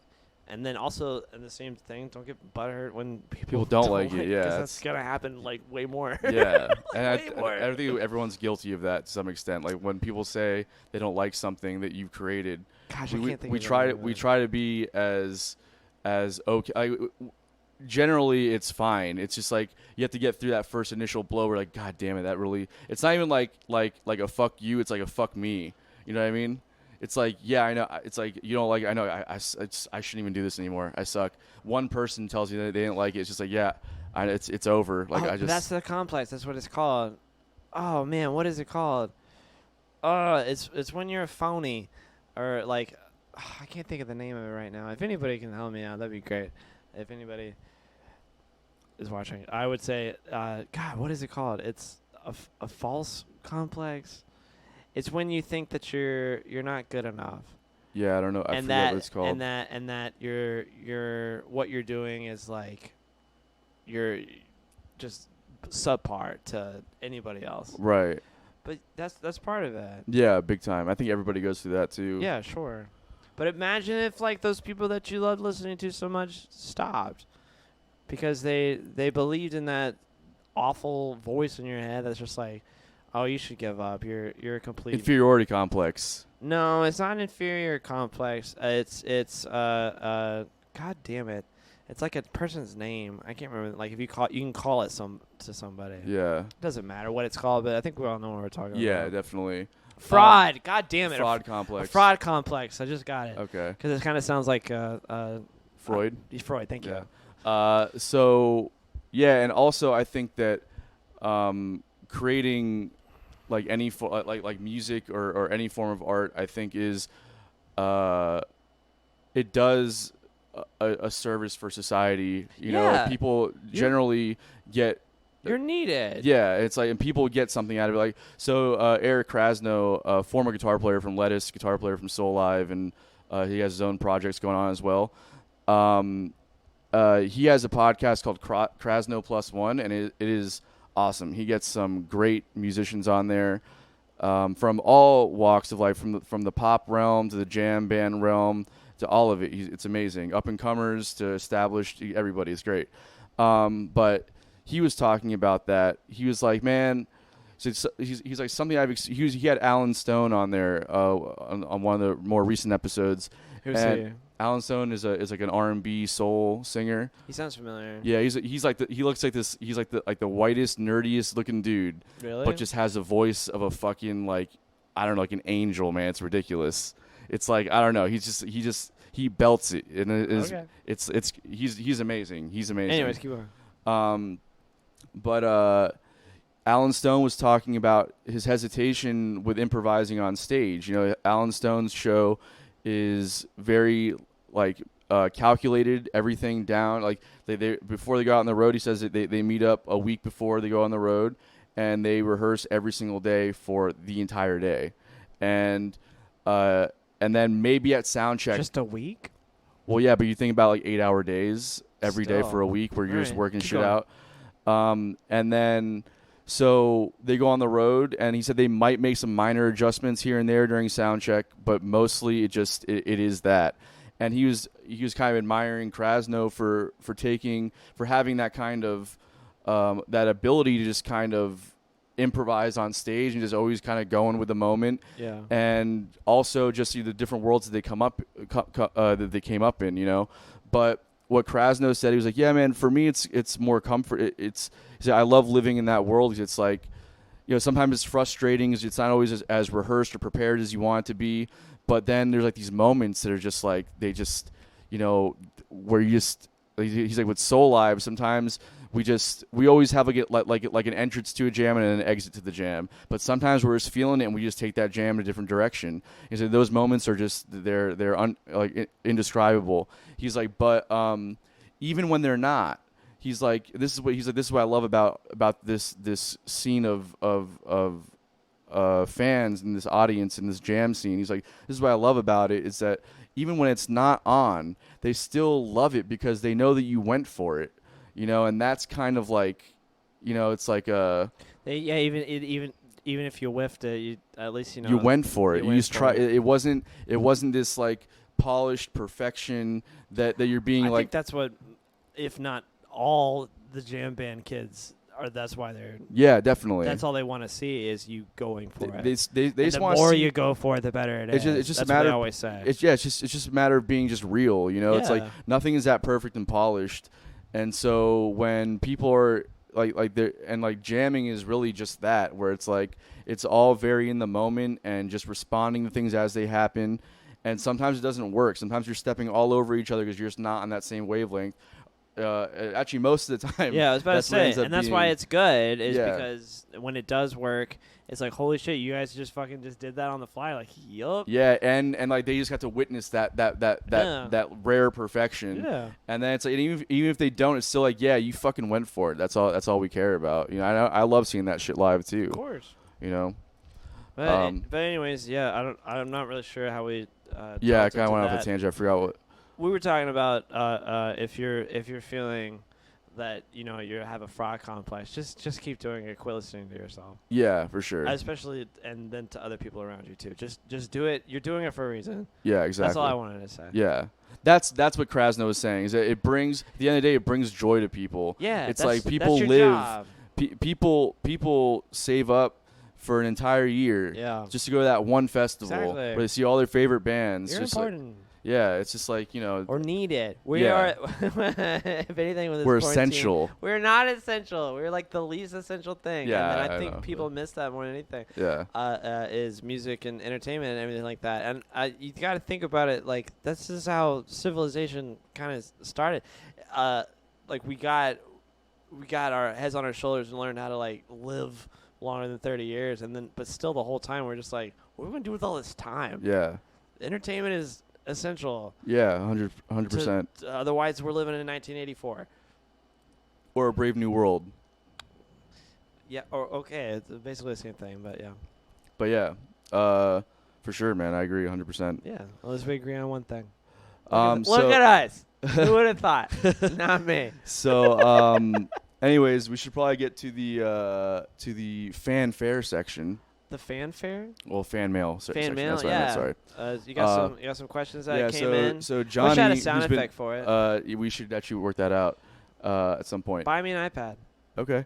was So easy. Johnny, who's been very active on this thread here, thank you for Yeah, doing Johnny that. Long Legs. I've known it for a very long time. He wants to know: is there a drive-in, socially distant show festival in the works for Jacksonville? Who do we need to get to coordinate this? I believe Sunray Cinema is doing drive-in movies at the Jag Stadium parking lot. We need this in Jacksonville ASAP. Yes. I actually don't know if that's happening at the moment. I don't know anybody that's working on it. I know there's other cities right now with local bands that are trying to facilitate this. I haven't heard of anybody doing it here yet. That's not to say it's not in the works. We'll do it at my house. You do it at your house? No, I'm just kidding. Yeah, you got yeah, we could definitely do a social distancing thing here on your front lawn here. I Maybe don't- get I maybe don't 10 know. people out there. But yeah, I seen the Sunray Cinemas. I don't know where they're doing it at, but The I Jag saw Stadium. they're doing it at the stadium. I think so. Well, fucking That's what yeah, Johnny let's was just have saying. a Yeah. let's talk to some people. It would be interesting. Yeah, I would be. There's a lot of moving parts with it. I don't know that I thought about this actually earlier today before I even read the email. I was thinking about it because some good friends of ours from Asheville, Andrew Scotch and the River Rats, which if you haven't checked them out, they just released a new record. Check it out. Everyone Everywhere is the name of the album, and it's on Spotify, and it's a really great album. But they were talking about doing a drive-in thing, a show or festival in Asheville. And so I know there's other places that are trying to do these, local bands are trying to facilitate this. I don't know that I want to take on that. That's a lot of work. But it'd be Especially for one show. for one show, and there's a lot of unknown variables that come up with that. Like, imagine you plan all this stuff and then it just rains. You're right. That's well, all. That's always the case of the festival, anyway. Well, if you're in your car, it wouldn't matter. If you're playing on stage, I you was figure it out. some friends of mine went out to Colorado recently and went to go see, oh god, I can't remember the name of the band, but it was really weird. They had like all these it was in a parking lot, right? Right. And it wasn't a drive-in. It was like it was social distancing, but good Lord knows what it was like to like get into the place. But it was almost like they had all this like squared off space. Like, here's where you and your friends can sit up to, I think, like I don't saw know. that. You Yeah. saw that like 4 or 5 people. I don't know how many people. Yeah. But something like that, I think that would work. Yeah. I think it would sell out immediately. I don't know how much it would be for or anything like that, but Well, I mean, I don't know. shit, get the Seawalk Pavilion down at Jack's Beach to do that. They would do that in a heartbeat. Yeah. I do know also at the Jacksonville Jumbo Shrimp are doing movies like that and doing basically the same thing. But as far as music goes, no, I don't. I don't know. There might be something in the works here. I haven't heard of it. I wouldn't be surprised if Tim Hall was trying to work some shit What I out. will say about all this is that as of like Friday, we played at the beach. Nobody was wearing a mask. Yeah, nobody really gives a shit at the beach anyways, Nobody was so. giving a shit that we were playing. No, not that we were playing, but like they were like, "Yep, we're just gonna be here." So there are they're very few and far between, but there definitely are shows that are playing. Well, yeah, but as far as drive-in shows, what he was asking about A specifically. drive-in show, I would hate to play for a drive-in show. Like, but I think they went to go see the Floozies is who they saw there in Colorado, but where it was like that, and it was just like it literally was like you have a parking space, but there's no cars. Right. Like, you can set up like a little like blanket or whatever. It's almost like going to a festival, except everybody was 6 feet apart, like it should be. But going to it, like, what do you? There's not enough room for those cars. First off, secondly, like Getting in and out would be a logistical nightmare. well, not even that. It's just like, yeah, that would and suck. alcohol sales and all that. Like, how do you do that? So what are you gonna? Are you gonna just sit in your car? And then if that's the case, are you gonna have the car running the whole time? Right. Because it's August or Yeah. whatever, like, or maybe this keeps lasting until December. It's gonna be freezing cold, Right. so everyone's gonna have their engine on. Yeah, I don't know. That I don't can't know. be good for people.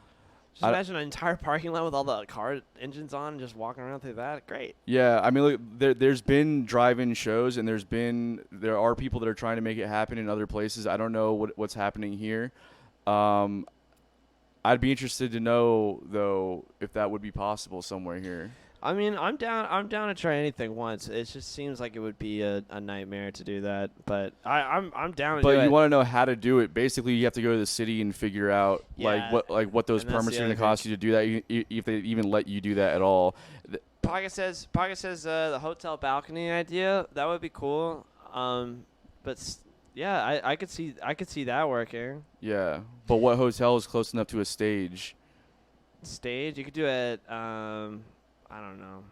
There's not like a lot of places in Jacksonville, like high rises and hotels that are. Well, like I was just at Casa Marina last night, and they have the courtyard right there where they actually have bands play, and then you can stand in the courtyard. But then everybody would be in their own hotel room. I don't know. It just doesn't seem like it would be cost effective. Like you got to pay like $200 to stay in one of those hotel rooms. If you're gonna put a bunch of bands on that bill and then meet different, whatever the contracts say, it would be pretty.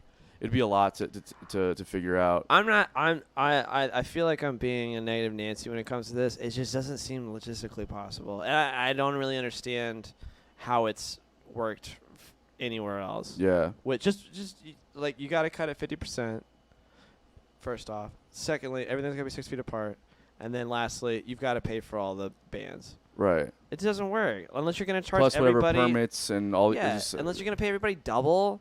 Well, no, you charge everybody double? Well, yeah. There's ways to do that where I you don't think not so. just pay. There's like sponsors and all kinds of people that you get involved that help offset those costs. I suppose But, so. Yeah, I guess you could do that. It's just it's logistically like, and then just one person in there just shuts the whole damn thing down. Right. Like just one thing, and then is it worth it? Like, you know what I mean? Like, just all it takes with those somebody with the corona or whatever, just one person there. Right, and then That's like the end of it. and then like insurance and it's a lot. I'm not saying obviously it can be done, and I don't know if there's anybody trying it here though. I don't know, and I don't know that I'd want to take on that. They're doing it with the movies. It makes sense with movies because it's like you're there and then You tune into a radio station. You tune in a that radio plays station the and then you're sound. watching it there, but it's just like I don't know. I don't think it's. I don't know if the original question is it happening? No. And I don't know. I don't know that though. I don't know if it's happening or not. I don't know anybody there's trying some to do it. underground, are we doing fucking prohibition style music? That would be awesome. Well, no, it's just that I'm down for that. If it is in the works, it wouldn't be talked about until it's a for sure thing. Yeah, probably so, but So- it doesn't look like it for now. Yeah, I mean, there's. I think Jackrabbits has been doing really low key 25% cap shows. As far as full on concerts, I don't know what that's gonna look like. I don't know when that's gonna happen again. It also depends on the cap room. If you're talking about amphitheaters or bigger arenas, theaters, it all really. I don't know what any of that looks like. It's gonna be crazy. Pocket saying has to be a first concert sometime, man. And Yeah. I'm just what is it? You know what I mean? Yeah, exactly. And until. And again, what are we considering a concert? You know what I mean? It's again, again, how it used to be. Jackrabbits is doing small shows. I think 1904 at some point is going to once things loosen up, are going to start doing some smaller shows. Maybe. I don't know, but as far as full on concerts at amphitheaters or just theaters or arenas and stuff like that, I have no idea. They're talking about 2022 for shows like that. Seriously? Yeah. Jesus. So I don't know. Don't say that. That's not a thing. That's not a thing, kids. It's not. But anyways, if you guys have questions for any future episodes, please email us at bottomofthebill@gmail.com. You can also any recommendations for guests that you want to see on here, parts of the industry that maybe you want to hear about that we haven't really touched on. Just anything that you guys want to get in on. Just bottomofthebill@gmail.com. Twiddle and Pigeons are doing a drive-in run up. Yeah, that's what I'm saying. I know it's happening in certain places. I don't know. I don't know how to pull it off. Basically, there's a lot of moving parts. There's a production company up in Charlotte that we've kind of been talking with on a couple things, and I think they've been trying to figure out the logistics of that. But I don't know. I mean, 100% sign me up. I'll do it. Yeah, for sure. But I don't want to take that headache on though. I'm definitely not gonna. Yeah, I'm not gonna fucking spearhead that project. No, definitely not. Yeah. It seems like that would be so much worse than it actually would be. Yeah, I'm a musician, not a promoter. Fuck that shit. Yep. Wrong person. You turned into bottom of the bill, not top of the bill. Yeah, exactly. That fucking headliner at the festival, bro. Anyways, unpopular opinions. Yeah, let's wrap this up. So, all right, you go first. I'll go first. This is very unpopular. Okay. Well, maybe I shouldn't say this. I remember what my other unpopular opinion was, but maybe we'll have another one just in case. But Return of the Jedi, okay, the beginning is good. The rest of that movie sucks. It just sucks. Have you seen Return of the Jedi? Yeah, when I was a kid. When you were a kid. I stopped watching fairy tale movies with guys in capes and magic wands when I was in third grade, I think. I feel like that was a blow at me. It's a little bit of an attack, yeah. Yeah, a little bit of an attack, and that's not what Star Wars is about at all. Bunch of guys in capes waving magic wands? That's more Harry Potter, I feel like. Okay. Well. But anyways, Return of the Jedi, I'm sorry. Empire is amazing. Return of the Jedi just kind of sucks. A New Hope was my favorite one. A New Hope is good. It's a classic. But Return of the Jedi, as soon as they get to Endor, the curtains, dude. I don't know who wrote Ewoks into that, but good lord, that's just silly. I like this new Billy. He hates Star Wars now. And I don't hate Star Wars. He's I wanna liking be better very clear. music. I don't hate Star Wars. This is good. This is all. I just rewatched it last night, and I was just like, God damn, this movie fucking went downhill real quick. So my unpopular opinion, my first one is, if you have new music to show somebody, just don't show them on a cell phone, especially when there's other shit going on, or your laptop speakers. Maybe that's just me. I can't stand if there's a small gathering of people, a little hangout, I don't know, a little get together or something. And so we need some music on. I'm gonna put it on Spotify on my phone and just let it ride. It's just don't put anything on, because that's just an irritating frequency. Just I don't know. I don't. It's the worst. It drives me fucking crazy. He hates bad frequencies. It hurts his sonic ears. It hurts my sonic ears. And I'm really sorry about the camera. I don't know what's going on. Camera keeps cutting out. It's all right. It's middle of August, and it gets fucking hot, and the camera overheats. I mean, like, you should step into this room. It feels like I'm in a goddamn freezer truck right now. Yeah, it's cold. But but it yeah, still overheats. The cheap speaker thing. Not even cheap speakers. Just like don't show. I'll speak for myself. Don't show me music on a cell phone. I agree with you. Or on laptop speakers. Yeah, I can't stand it. I'm not gonna get. I'm not gonna get the full experience. It's not gonna happen. Yeah, it was supposed to. But I mean, like, sometimes that's all you got. But you're saying like, even if it's all you got, shoot me a text. Send me a DM. You know what I mean? Like, I'll listen to it later. Send me a link. I'll listen to it later on in my car or something. You know what I mean? Sometimes like you're at a party, like no one brought a speaker or anything like that, and you're just don't put any music on. We're good. We'll just listen to each other eat food. That's fine. That's you know what that's your fault for not bringing a speaker. That's for not having a speaker. I can't stand the sound of people eating food. Oh really? Yeah, like I have to have music on when I have like people guests over for like when we're eating dinner. Like I'm like I cannot listen to you. Yeah, I mean I'd rather have music on, but if anyways, not, that was your unpopular opinion. Yeah. What I got next?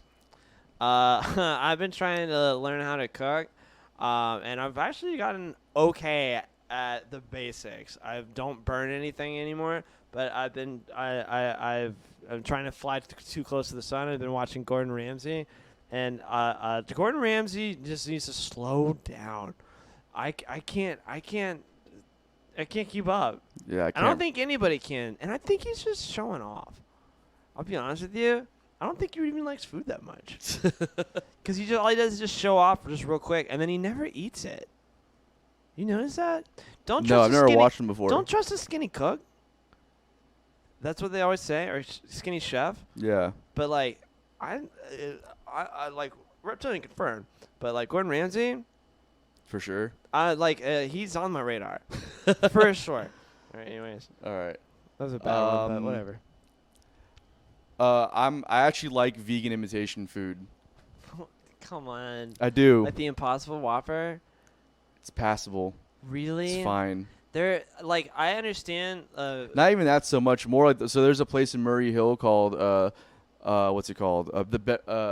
God damn it. The Bette Midler. No. It's a great fucking restaurant. The Murray Hillbilly. No, God. Murray Hillbillies. Murray Hillbilly, I think is what it's called. That's our term.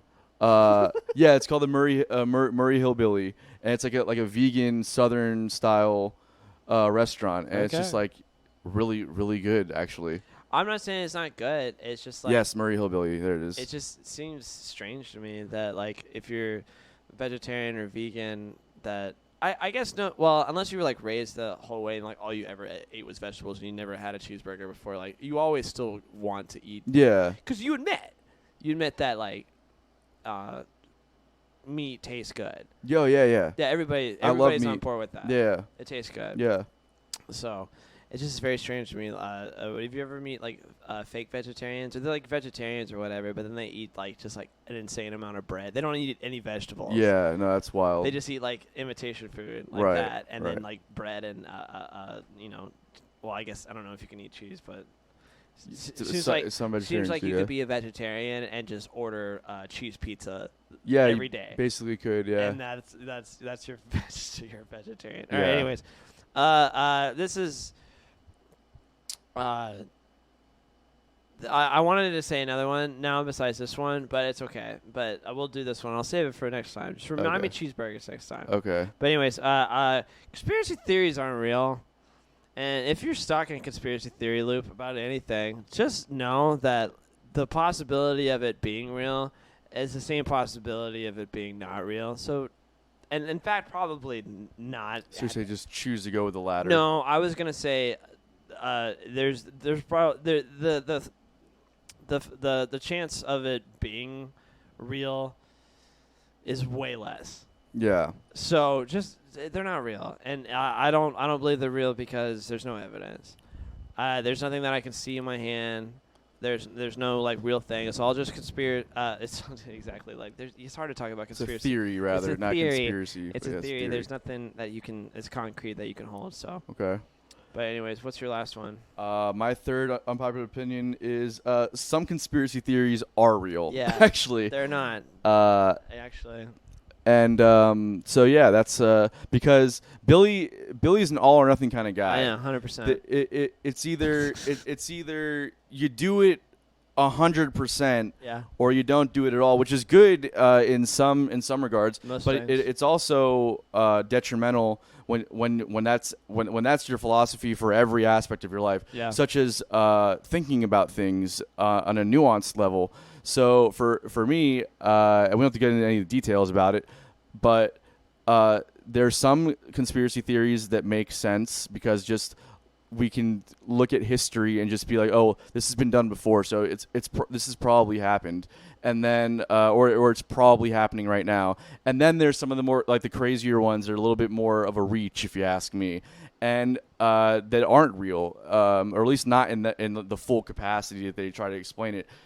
So for me, it's much more of a thing where it's like we can pick and choose. If you believe one conspiracy theory, doesn't mean you have to believe all conspiracy theories. It does, and that's what I was trying That's to get crazy. at. Is well because just going on that like a view of things like, oh, this is fake, then you can say that everything is fake.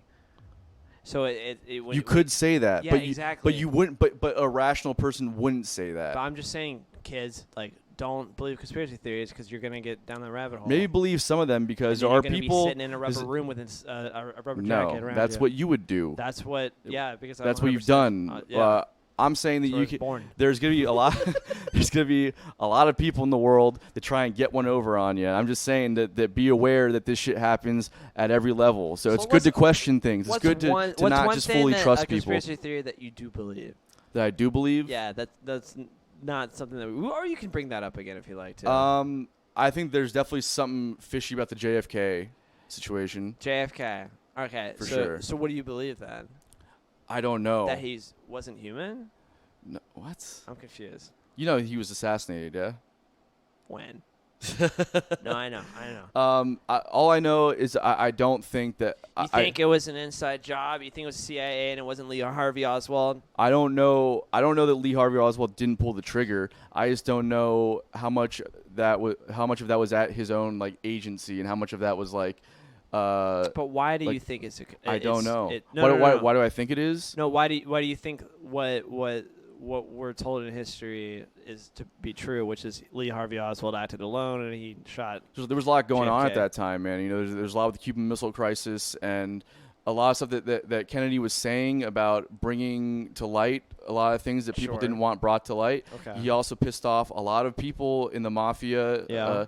And he was rattling. He was shaking a lot of feathers. You know, Sure. ruffling a lot of feathers. So I think that it was in. I think that.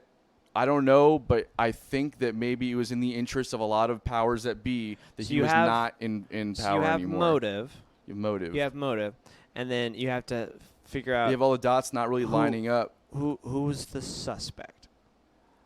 That I don't know. So yeah, we don't probably know say who- it could be. It could be. Like I do believe that the mob could have been somewhat involved. Maybe. The CIA could have contracted the mob maybe to do something. The CIA could have contracted the mob, and the mob could have used Lee Harvey Oswald to do it, and just completely remove themselves from the scenario altogether. So a lot of I don't things know. could have happened. Yes, all I'm saying is that the story that we're told doesn't completely add up to me. And I think that most people are in that boat when it comes to that specific thing. But the thing is, though, is like what you're saying is that you don't have an answer. No, right? but what you're saying is so like what I'm trying to say is like what is presented to me is what happened. I just don't And believe everything that I hear, though. Okay, Yeah. that's fine. So you're open-minded about it and everything. I get that. Yeah. I can kind of relate to that and be like, okay, yeah, I can see your point where like there would be like that, but you don't have any evidence. Well, all you have is what I was talking about. a theory, but and so how can you say that that's real? I didn't say it was real. I said that I don't know that that's exactly. All I'm saying is I don't know that's the official story is how it happened. But this is what I was saying before is that we can look at history and see that these things have happened in the past. So what I can look at is that the Gulf of Tonkin in Vietnam, Tonkin was denied until it was no longer deniable. Then they had to admit that that's what they did, right? Sure. Same thing with Area 51. Okay, Area 51 was denied until it was no longer deniable, and so they had to admit that that's what happened. All I'm saying is that that governments across the world engage in sometimes nefarious activities and cover it up, and that's the conspiracy theory, because they deny it. There's a conspiracy happening, right? And then there's a theory that that's what's happening because we can't prove that it's actually happening, right? But we know from history that some conspiracy theories have been proven to be true. So, and I'm saying that things that don't add up typically don't add up. You know what I mean? Even if they don't add up, you don't have the literal, like, I'm not saying that I know what concrete happens. Evidence. I'm not saying that I knew what happened. I'm saying the official story doesn't add up, and I don't believe it. That's all I'm saying. The official story doesn't add up. I get that it doesn't add up. Okay, so that's all I'm saying. I didn't say that the CIA did it. I didn't say the mob did it. I didn't say. All I'm saying is that I don't believe that the official story is what happened. But we do have a suspect. We do have motive. We do have like and then time, Jack date, Ruby place, goes. everything. Jack Ruby goes and shoots him down Yep. right when he's about to go on the on the stand and tell everybody exactly what went down. And he denied it immediately. Say it wasn't me. You saw the conviction. Say it wasn't me. And Jack Ruby goes and shoots him down. Then Jack Ruby gets killed shortly after that. I'm just saying Jack Ruby had ties to the mafia. All I'm saying is that there's weird shit that happened. I don't believe the official story. I get it. And but I'm not saying exactly what happened, right? You're saying that the official story is just what happened. No, that's not what I'm saying. Okay, so then I'm saying that your theories and stuff are just theories, and as soon as you start breaking down stuff like that, then you go down this rabbit hole where nothing is real and this. You can do that, yeah. The water's making frogs gay. Yeah, that's what happens. Yeah, if you have. So don't do that. Yeah. Okay. So, but you can. It's a bad way of measuring or investigating anything. Yeah, for sure. Definitely don't believe every conspiracy theory you hear, but some of them are true, and some of them have been proven to be true. None of them are true. Okay. Anyways. Because that's what a theory is. A theory, until it is fact, is false. Doesn't mean that it didn't happen, though. This is exactly what it means. It means it could have happened, and that's what I'm trying to get at. Right. It's a little bit of semantics. I'm saying that for sure that the official story didn't happen. You're gonna tear apart like human evolution and the scientific method and our legal system if you start believing conspiracy theories. All I'm saying is that the official story for sure didn't happen. Like that for sure didn't happen. Okay. Yeah. And that's all I'm saying. That's all I'm saying. But because that evidence doesn't add up either. But okay, sure. Okay, so there's something missing or something like that doesn't satisfy you. Doesn't fit the scientific method. It doesn't make sense. Certain like the occurrences that they say happen just don't make sense. Maybe you're right. I haven't done a lot of research about that in general, that specific case. But you've got to still just think like, why?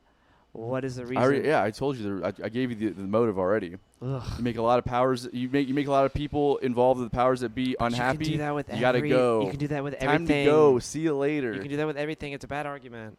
It's okay. It's what do they call it? A God damn it. A hey argument. What is it called?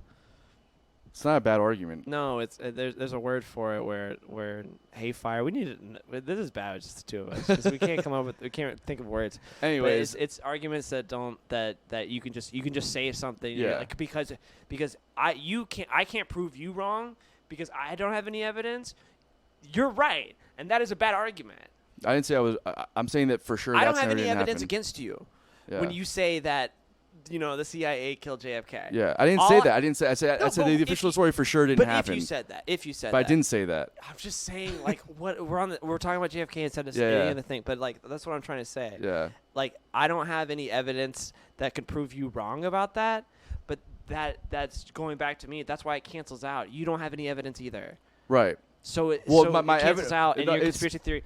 False. Well, for me, should have been a lawyer. The evidence for me, the evidence is the inconsistency in the official story. That doesn't make sense. So that's not true. That's not the evidence. Literally, is something that you can hold and see. Anyways, pockets. There are far more conspiracies working against us than we have hypothesized. The chance of us figuring them out is unlikely. There's not for enough sure. tinfoil hats for all of y'all. Okay.